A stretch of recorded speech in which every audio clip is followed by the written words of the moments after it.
Ate, please. Well, kung wala lang sana akong maraming gagawin, I would stay to watch this brewing fight between the two of you. But alas, I am busy. Zoe, tara na. Sumama ka na sa amin. Hindi ako sasama. Sigurado ka? Oo. Sige na, gawin niyo na yung gagawin niyo. Tara na, Alin. Let's go.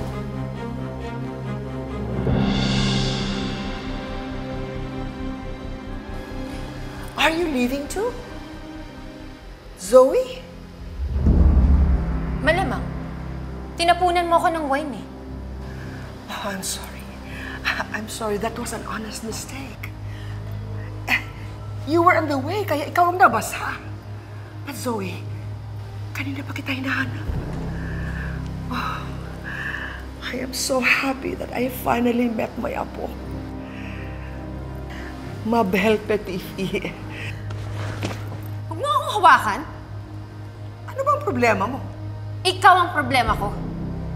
Huwag kang feeling close. You may be my mother's mother, but you are not my lola. Tama ngang sinabi nila. You're just like your mother. Masama din ang ugali mo. Eh, di ba? Anak mo rin ang nanay ko. So, mas masama ang ugali mo. You shut up! I am your grandmother. Igalang mo pa rin ako. Whatever. I know your story. Your whole ugly story. So don't be so high and mighty. We all know that you're just a branded bag in a lowly tianggig. You're just a walking faux pas. A fake.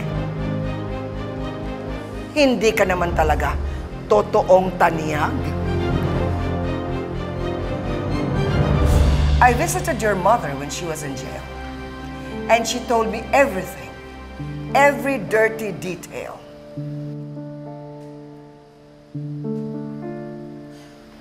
Talaga?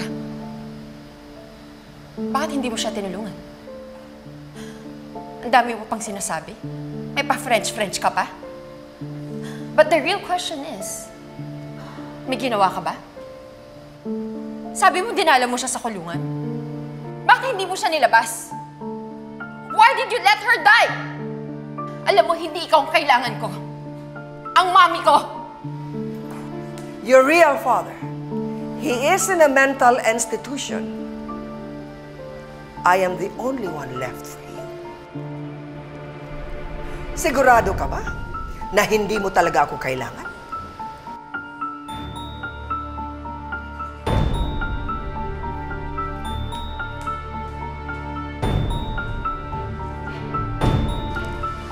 Madam, okay lang po ba kayo? Apo ko nga si Zoe.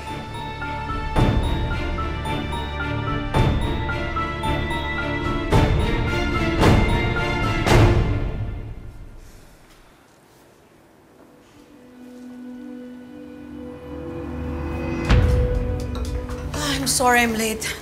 I had to change. Ma'am Giselle, Yeah. ang sabi po nung manager ni Emerald, magsasampa daw sila ng kaso laban kay Annalyn, pati na rin dito sa Apex. Oh, don't worry, Lynette. Then we'll also file a case against that malicious reporter. Annalyn, hanggang ngayon ba wala kayong idea kung sino pwede maglabas ng photo niyo sa OR? Eh, tay, nakafocus lang po ako sa pasyente during the operation. Kaya hindi ko na po napapansin kung ano pong ginagawa ng iba dun sa OR. Anyway, ate, as we speak, inaalam na rin ni Ray kung sino yung mga tao involved sa OR ni Miss Anuevo na maaaring kumuha ng picture. Pero tay, lahat naman po ng circulating nurse at interns, alam po nila yung strict confidentiality na gusto ng pasyente. Well, the way the picture looks, it seems like the camera was hidden. What we need to do right now is to do damage control. I've been receiving a lot of articles online maligning the doctors of Apex. Kesyo unethical daw ang mga doktor dito. Unprofessional. Grabe naman po sila. Hindi naman totoo yun eh. Lahat po ng doktor dito sa Apex, professional at magagaling. Annalyn, we know that and that could be true. Pero pag naunahan na tayo ng social media and bad press, alam mo naman ang mga tao, di ba? Kung ano yung nauna, yun ang papaniwalaan nila. Ma'am Giselle, paano po natin lalabanan yung mga paninira nila kay Annalyn, pati na rin dito sa Apex? Attorney? May plano kami ni Ma'am Giselle. We're gonna fight fire with fire. So, there you have it. Maganda ka, Annalyn. Haharap ka sa press.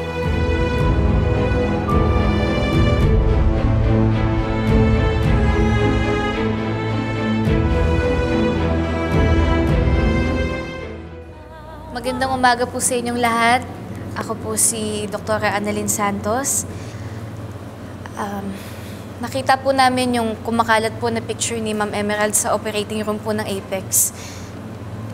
At nabalitaan din po namin na may nagsasabi na sa akin daw po nanggaling yung picture na yon. At gusto ko lang pong linawin sa inyo na hindi po totoo yun. Hindi po sa akin nanggaling yung picture na yon. Huwag kang nga sinungaling, Doktora Santos. Don't me. Dahil ikaw ang nagbigay ng picture sa akin. Po, hindi ko nga po kayo kilala eh. Hindi ko nga po alam na may ganun po palang picture sa OR. So, sinasabi mo nagsisinungaling ako? Ang sinasabi ko, inosente po ako. Hindi ko naman po sisirain yung tiwala sa akin ng pasyente ko eh. At hindi ko po sisirain yung pangalan ng ospital na pinagtatrabahuan ko. Lies, lies, lies, Doktora Santos. Meron akong resibo. Resibo na ikaw mismo ang nagpadala ng picture ni Emerald sa OR nyo. Pakita mo sa kanila. Ito po ang ebidensya. Pakita mo ebidensya. Ito po. Bigyan mo. Resibo. Ito po. Ito po. Resibo. Resibo po. Ito po. Ebidensya po. Resibo. Salamat. Resibo po. Ito po ang ebidensya. Get one and pass na lang po para makarating sa likod. Thank you mga press. Get one and pass po. Ito po ang ebidensya. So, ayan ang resibo na sinasabi ko. Correspondence natin through email. So, mga friendships, kitang-kita nyo naman yung usapan namin ni Dr. Santos. Malinaw na malinaw pa sa kutis ng legs ko. O, diba? Na, si Dr. Santos ang unang kumontak sa akin para i-offer ang picture ni Emerald kapalit ang pera.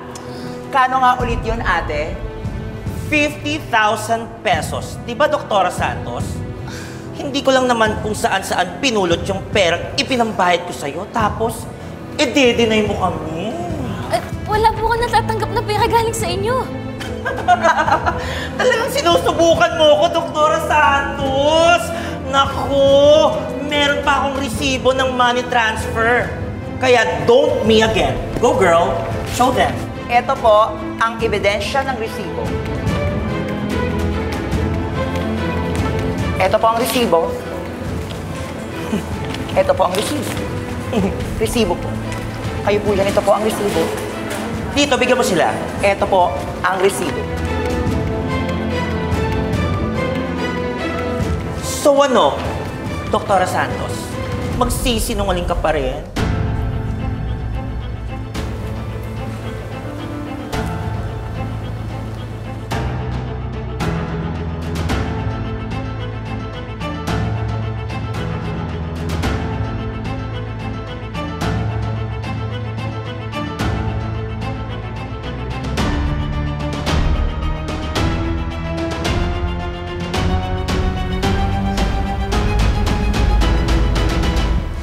Kunin ang loob ng mga board members kaya magbibigay siya ng picnic. Don't worry, Aling Susan. May plano tayo para dyan. Gusto ko yan! I had my first encounter with my lola.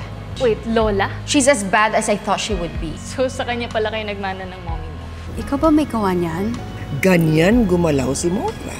Kanino pa ba niya ipapasa ang tricks of the trade niya kung hindi sa kaisa-isa niyang anak? Feeling ko hindi lang ako yung target ng attack nila eh. Feeling ko tayong dalawa. So brace yourself, Doc. Kasi kung tama ako, there's more to come.